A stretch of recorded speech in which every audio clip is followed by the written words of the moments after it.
कहानियाँ चैनल पर आप सभी का हार्दिक स्वागत है। दोस्तों, आज की कहानी बेटी का आत्मसम्मान। क्या बात है बेटा, सब ठीक तो है ना? शारदा जी अपनी बेटी कनक को उदास देख बोली। हाँ मम्मी, बस सब ठीक ही है, कनक ने अनमना सा जवाब दिया। साहिल, जो कि कनक का मंगेतर था, ने कुछ कहा क्या? शारदा जी ने फिर पूछा। मम्मी, वो वैसे भी कहता ही है, सुनता तो कुछ वैसे भी नहीं। कनक उदास हो बोली। ओह, शारदा जी के मुंह से केवल इतना निकला, पर बेटी की उदासी बहुत कुछ बयां कर रही थी। पर उस वक्त बात आई गई हो गई। अभी 1 महीना पहले ही उसका रिश्ता साहिल से तय किया था। कनक के पापा सिद्धार्थ जी ने, हालांकि कनक कॉलेज के समय से ही अंकित को पसंद करती थी। ये बात जब घर में सबको पता लगी तो भूचाल आ गया। गैर बिरादरी के लड़के से बेटी ब्याह करे, हमें अपनी नाक नहीं कटवानी।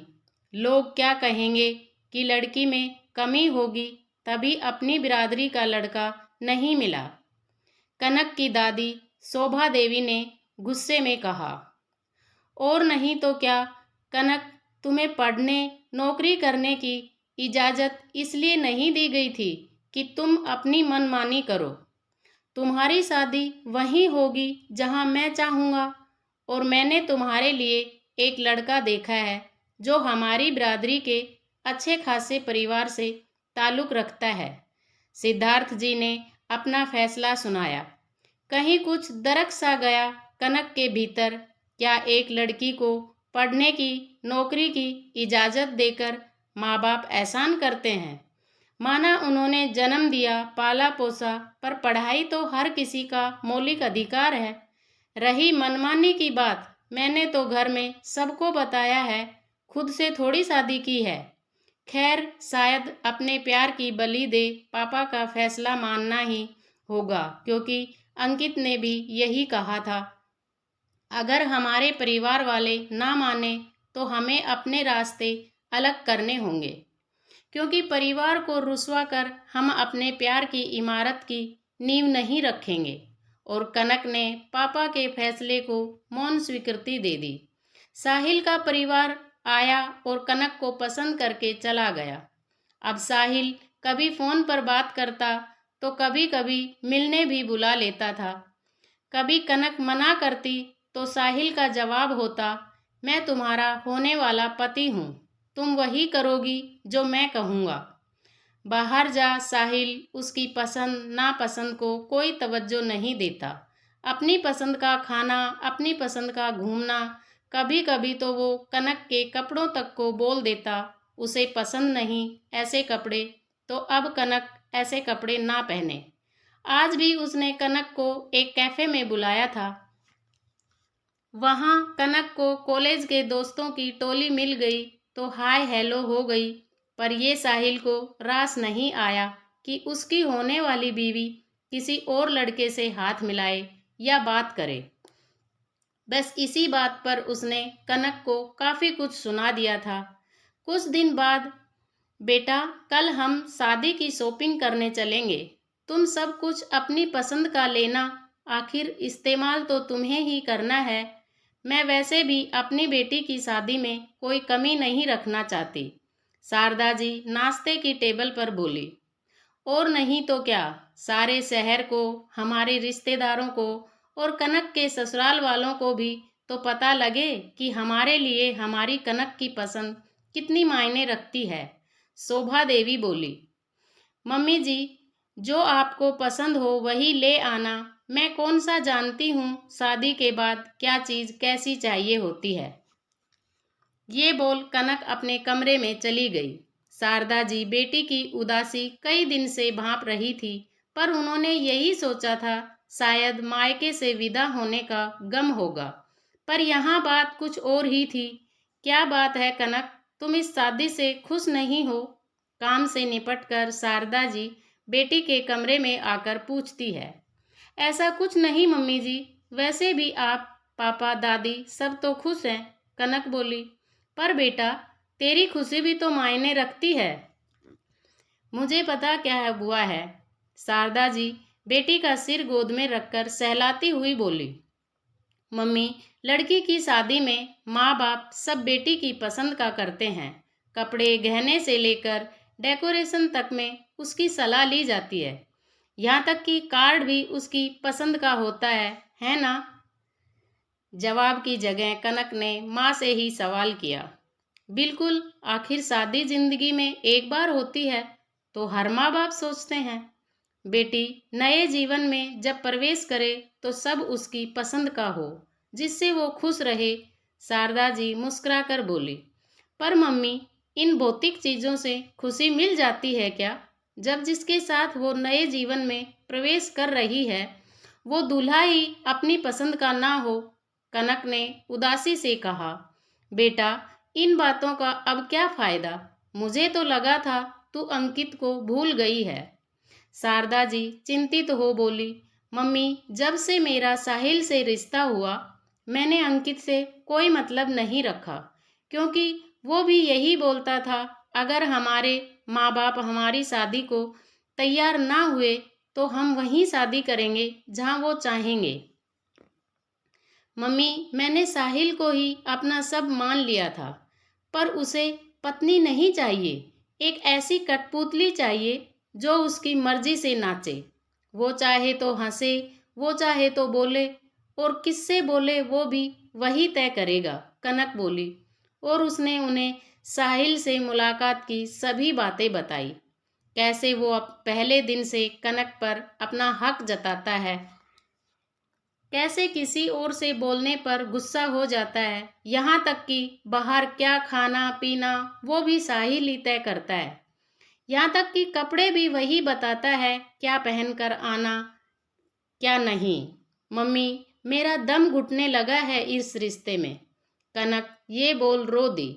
शारदा जी स्तब्ध थी। ऐसे कैसे बेटी इतनी लंबी जिंदगी जिएगी घुट घुट कर? क्या बेटी होने की ऐसी सजा मिलेगी कनक को? नहीं, वह ऐसा होने नहीं देगी। सुनिए जी, आप लड़के वालों को मना कर दो।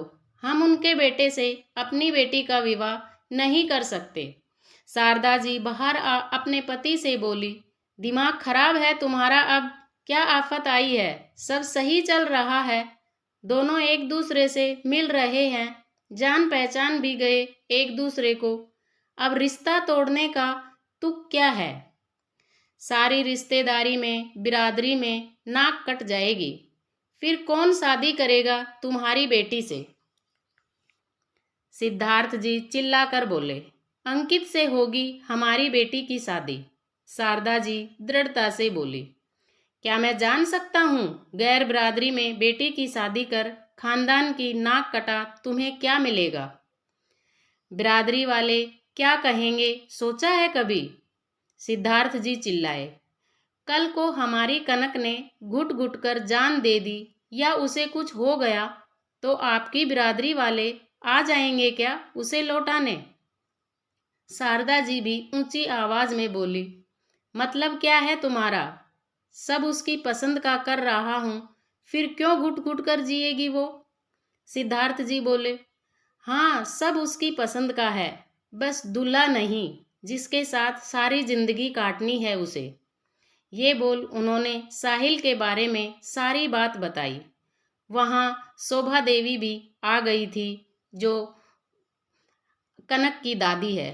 अरे तो छोरा अपनी पसंद का चाहता भी है तो क्या गलत है? पति है वो उसका होने वाला। शोभा देवी बोली। माँ जी, पति है, मालिक नहीं कि मेरी बेटी सांस भी उसी की पसंद से ले। उस लड़के ने मेरी बेटी को अपनी प्रॉपर्टी समझ लिया है। जब मन करे उसे बुला ले, जब मन करे उसे कुछ भी सुना दे। वो जिससे चाहे उससे मेरी बेटी बात करे, वो जो चाहे वही कनक पहने। शादी से पहले ये हाल है, सोचो बाद में क्या होगा। उसने हमारे लिए अपने प्यार की कुर्बानी तक दे दी, और बदले में उसे क्या दे रहे हैं हम? एक घुटन भरी जिंदगी। क्या पता कल को कनक ना जी पाए ऐसे लड़के के साथ। मैं अपनी बेटी को कफन में देखने की जगह बिरादरी की रुसवाई पसंद करूंगी। शारदा जी नम आंखों से बोली। सिद्धार्थ जी को ये सब सुन एक धक्का सा लगा। उनकी लाडली किस मानसिक तनाव से गुजर रही होगी, शायद इसका अंदाजा होने लगा उन्हें। वो बिना कुछ बोले बेटी के कमरे की तरफ बढ़ गए। पीछे पीछे शारदा जी और शोभा देवी भी चल दी। पापा आप? दूसरी तरफ अनमनी सी लेटी कनक के सिर पर जब उन्होंने हाथ फेरा तो पलटकर कनक बोली, बेटा मुझे माफ़ कर दे, मैं गलत था जो सोचता था बेटी अपनी पसंद की चीज़ों से खुश रहेगी। ससुराल में भूल गया था रहना उसे इंसान के साथ है, सामान के साथ नहीं। सिद्धार्थ जी बोले, वो पापा ऐसा कुछ नहीं।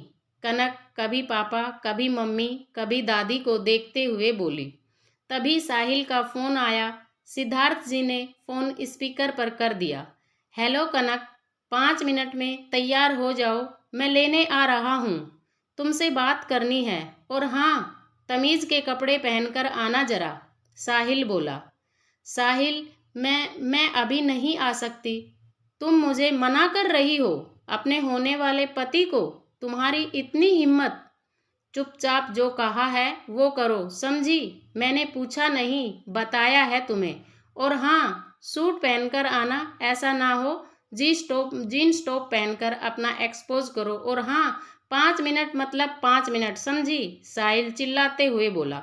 बरखुरदार पति बने नहीं हो तब इतनी अकड़ करके क्या करोगे तुम? कनक नहीं आएगी, ना ही उसे शादी करनी अब तुमसे, समझे तुम? ये बोल सिद्धार्थ जी ने फ़ोन काट दिया। पापा? कनक हैरानी से पापा को देखते हुए बस इतना ही बोली। उसकी आंखों में साहिल का डर था, जिसे देख सिद्धार्थ जी तड़प उठे। हाँ बेटा, अब तेरी शादी में सब चीज़ों के साथ दूल्हा भी तेरी पसंद का ही होगा। मैं गलत था जो बिरादरी की चिंता में अपनी बेटी की खुशियों को नज़रअंदाज कर रहा था। भूल गया था मेरी बेटी ने मेरी गोद में आ मुझे पिता का दर्जा दिया था। उसने अपना पहला कदम मेरी उंगली पकड़कर बढ़ाया था। उसकी हर सफलता में मैं उसके साथ था, बिरादरी नहीं। आज ही मैं साहिल के यहाँ जा रिश्ता तोड़ आता हूँ, साथ ही उनकी दी चीज़ें भी वापस कर आऊँगा। तुम मेरी अंकित से बात करवाना, मैं उसके माता पिता से मिलना चाहूँगा पहले। सिद्धार्थ जी बेटी के सिर पर हाथ रख बोले। कनक रोते हुए पापा के गले लग गई। दोस्तों, आपके बच्चे सिर्फ आपके हैं, बिरादरी के नहीं। उनके पैदा होने से लेकर उनके हर सपने को पूरा करने में आप उनके साथ थे, बिरादरी नहीं। इसलिए उन्हें समझिए, ज़रूरी नहीं उनकी पसंद हर बार गलत ही हो। अगर वो आपका मान रखते हुए अपनी खुशियाँ भूल रहे हैं, तो ये आपका फ़र्ज़ है कि आप उनके लिए सही फैसला लो। दोस्तों, वीडियो कैसा लगा कमेंट करके ज़रूर बताएं। वीडियो को लाइक एंड शेयर करें। चैनल पर नए हैं तो चैनल को सब्सक्राइब करें। मिलते हैं अगले वीडियो में। जय श्री श्याम।